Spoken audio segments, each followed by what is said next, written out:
What's up guys, Storyverse89 here, and welcome back to episode 3 of my Kerbal Space Program series. Now, if you haven't noticed, my mic is a little better because I have taken the advice from someone in my comment section named Plumberman19, thanks to you, for pointing out my microphone. So now I have something slightly better. It may not be perfect, but it should at least be fine until I can get my software all situated. But without further ado, let's get into the video. So, in terms of actual contracts, I have to dock still. That's basically all I have. Actually, no, I have one more. Okay, so I have. Okay, never mind. I have 3 contracts. I didn't realize I had so many that I could have used. So, we are going to be visiting a couple of places.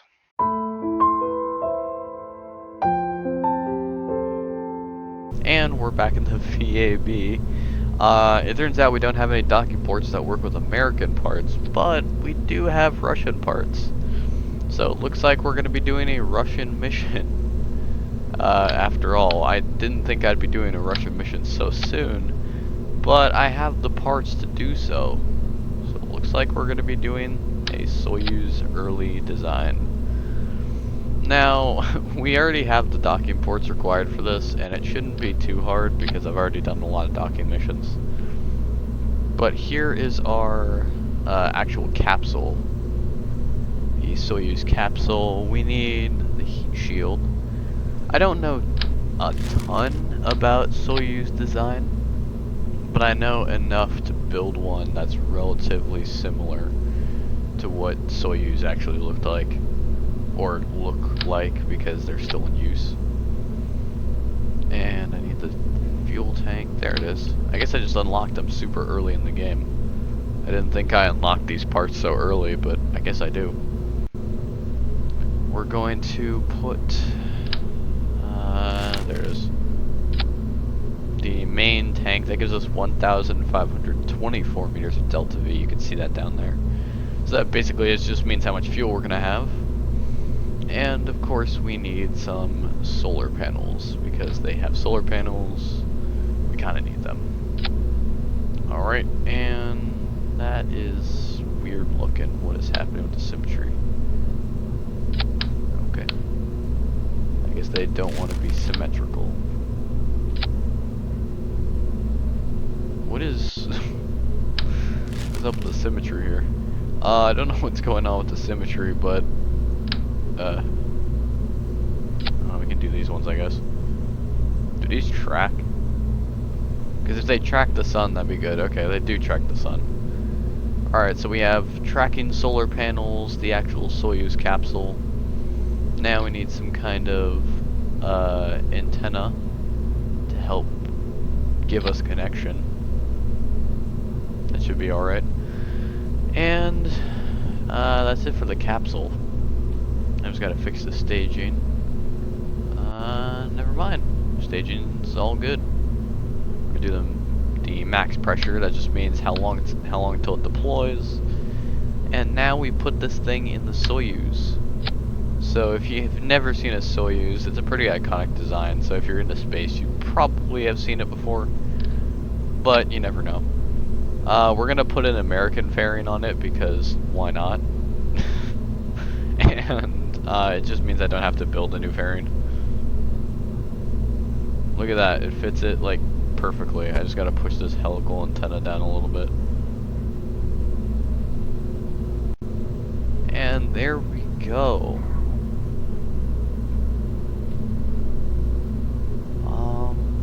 Alright, so now we need... it's too big. Oh, never mind, this is literally too big. Alright, do we got a 1.875 meter fairing right here somewhere?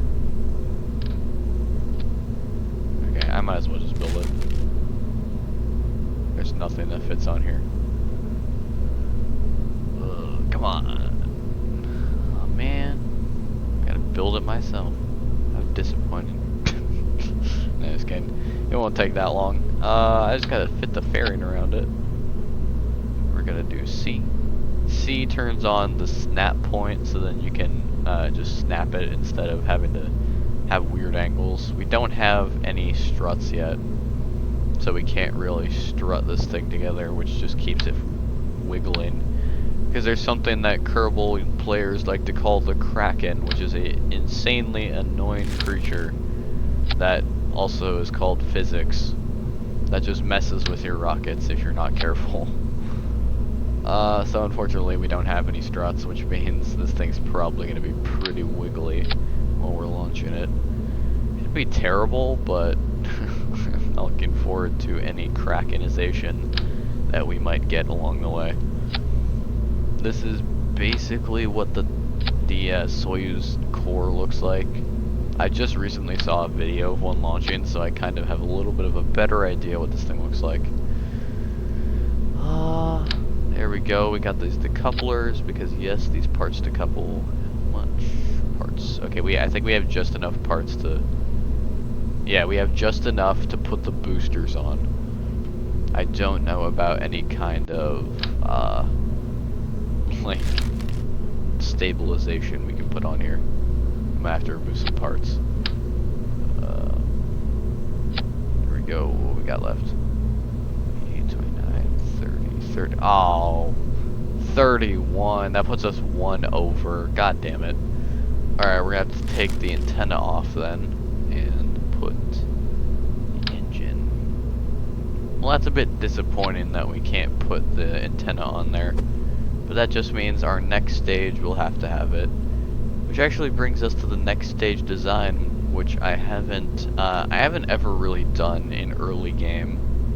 But I'm going to be basically building a cheat space station. Well, not really a cheat space station considering you can do it, but you might have seen me pass over it earlier in the episode, but there is a lab, like a space lab that you can get really early.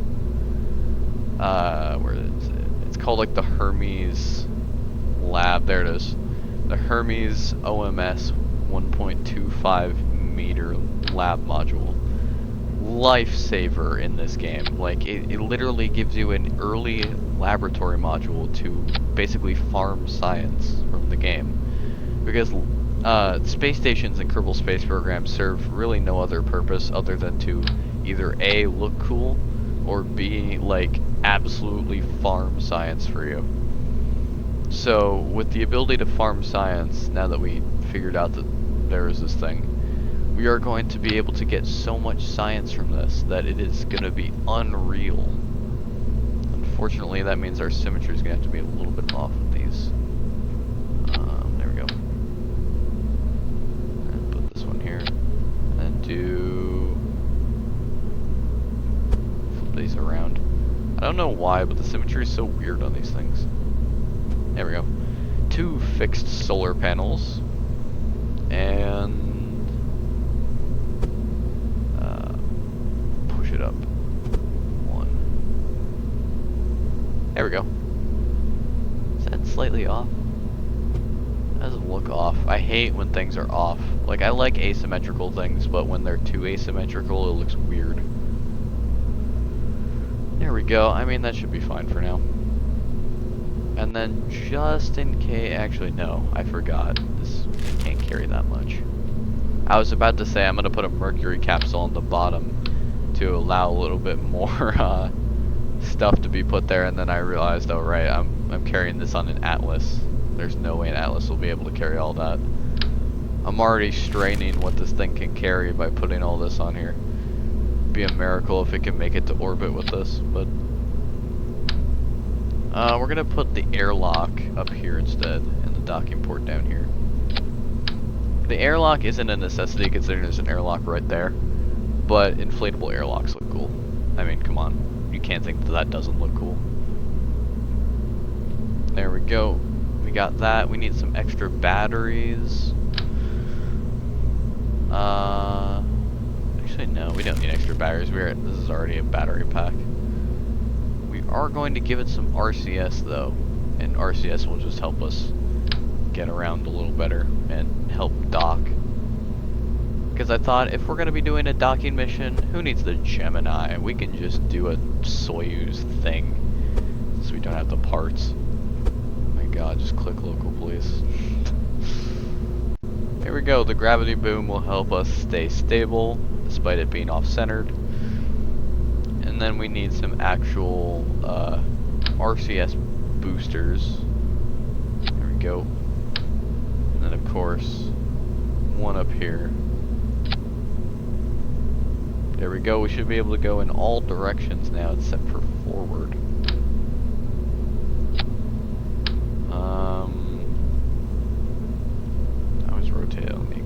I was rotated correctly on the exact last one.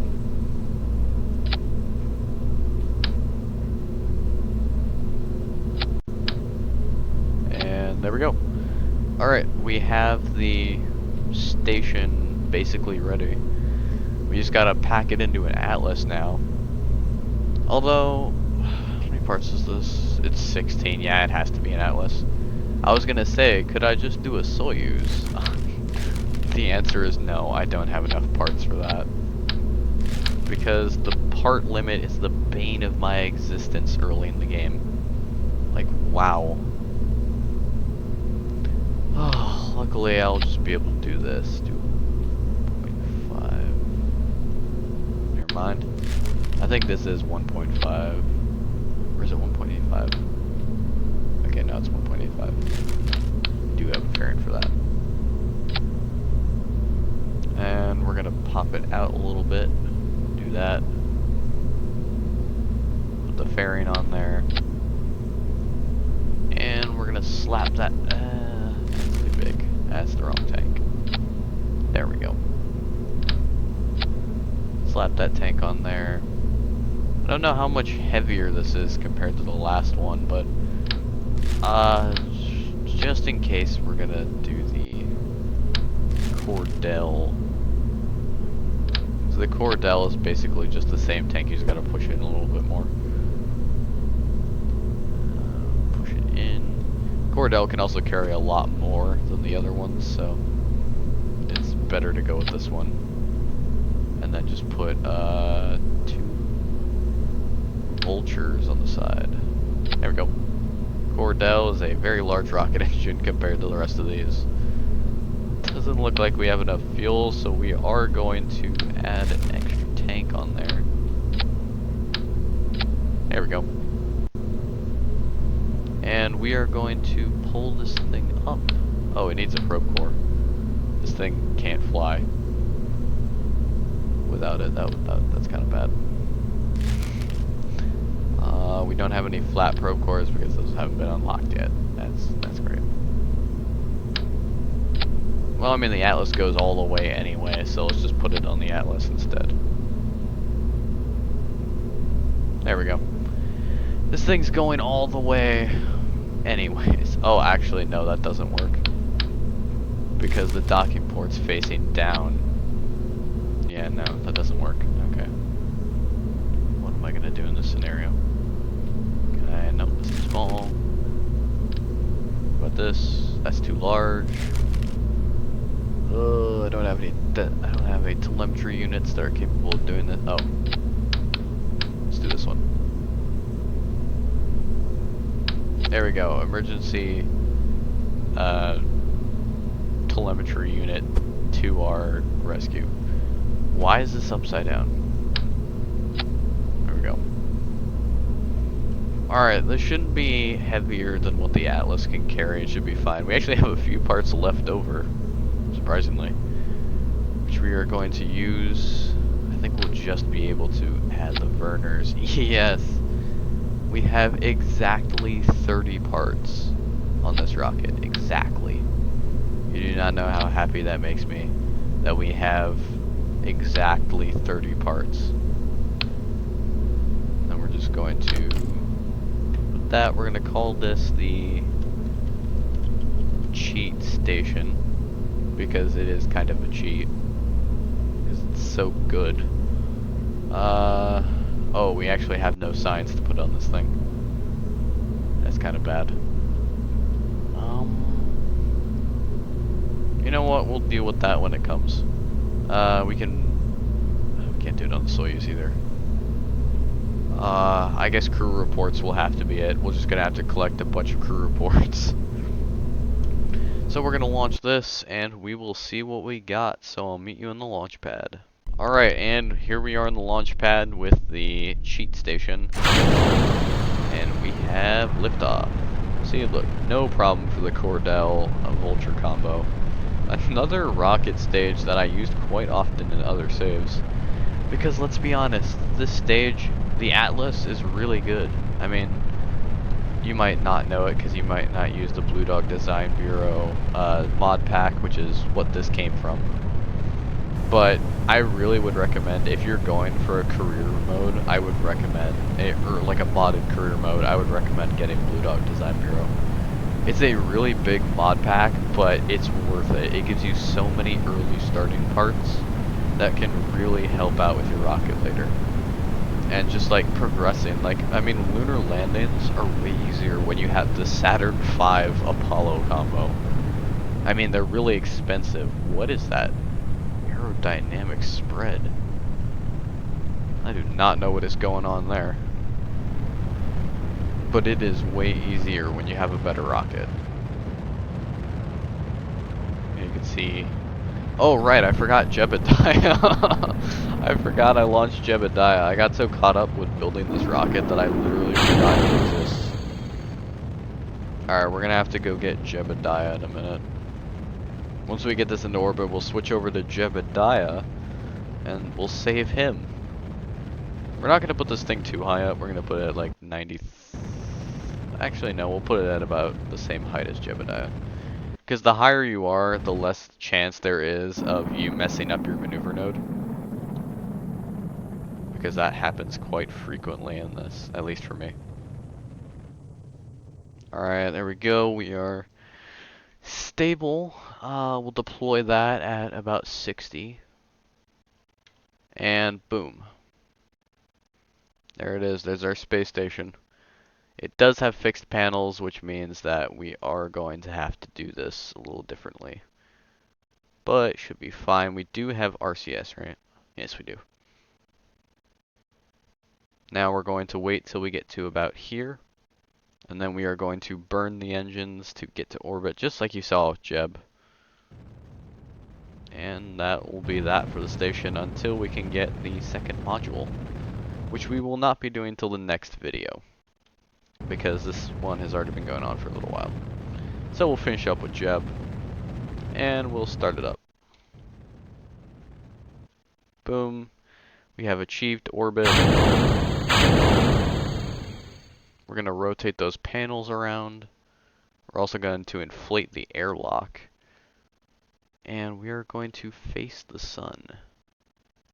And there we go. The cheat space station is now in orbit. We are going to put you in hibernation mode to reduce the electric charge consumption. And we're going to go to Jebediah and bring him back. And then I think that will be it for this episode. So let's get to Jeb. Alright, and here we are with Jebediah, kind of chilling in orbit. Let me show you the inside of the capsule before we start the deorbit. So as you can see here, it is much more advanced than normal Kerbal Space Program. Now you may not see this too often, like the inside of the capsule, but it does not look like this. So this is the advanced space capsule. I have literally no idea where I got this mod, but I got this entire setup that actually all works. Like, you can press buttons, you can flip switches and stuff like that. Like, you can change everything around. But we're not really going to change much because we're not doing this inside the capsule. Maybe I'll do a in-capsule view episode later, but right now we're going to... how long is this going to take to orbit back around? 26 minutes. So we are going to let Jebediah orbit one more time, and then we're going to deorbit him, because I'm sure he's probably ready to go home. He's been sitting in this cramped capsule for, about an hour. A little less than an hour. It's like 42 minutes. So it hasn't actually been that long, but we'll pretend like he's been up there for a while, because he probably would have been, considering he's done like 2 revolutions around Kerbal. But here we go, the engaging, if I could just line it up. Here we go, the engaging of that, these three kick motors, which are deorbit stage. Then we can say bye to that, because we don't need that anymore. And then, just gotta wait. So I'll meet you on the descent.